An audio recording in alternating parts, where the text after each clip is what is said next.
But dangerous in the wrong place. It blends into the surroundings. Channel 5's Carolina Cruz tells us it's also putting visitors and wildlife in jeopardy.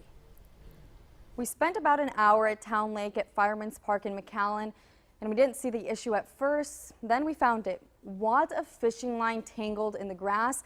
It's become so common that the city of McAllen is issuing a warning.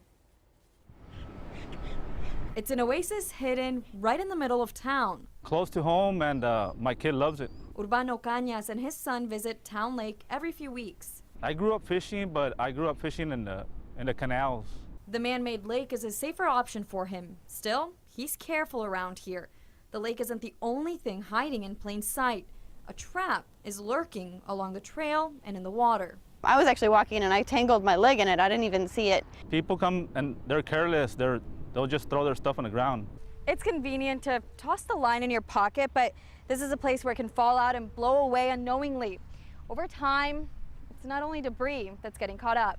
What's happening is it gets windy, and fishing line isn't super easy to see, which is part of the reason it's such an issue for wildlife. Becoming entangled in it, whether it's ducks or fish. Well, sometimes you get stuck and you can't help it. Your line will snap.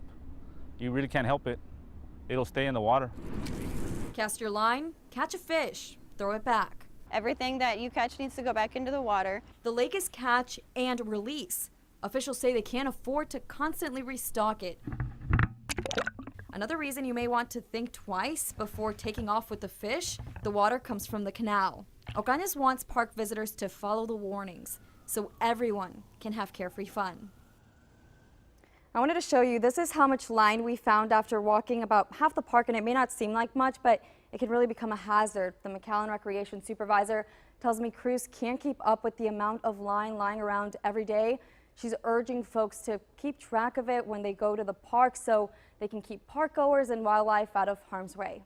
Reporting live in the studio, Carolina Cruz, Channel 5 News at 6. McAllen Park officials are working to set up more spots for fishermen to dispose of their used line. This is a Channel 5 News Extra. A dispenser, we're working with an Eagle Scout who's working on fishing line receptacles. So we'll have those throughout the park.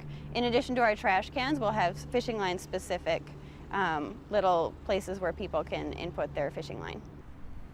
Tiffany Kirsten, Recreation Supervisor, says a local team is designing the receptacles. Kirsten hopes the bins will help keep the park clear of fishing line littering the area.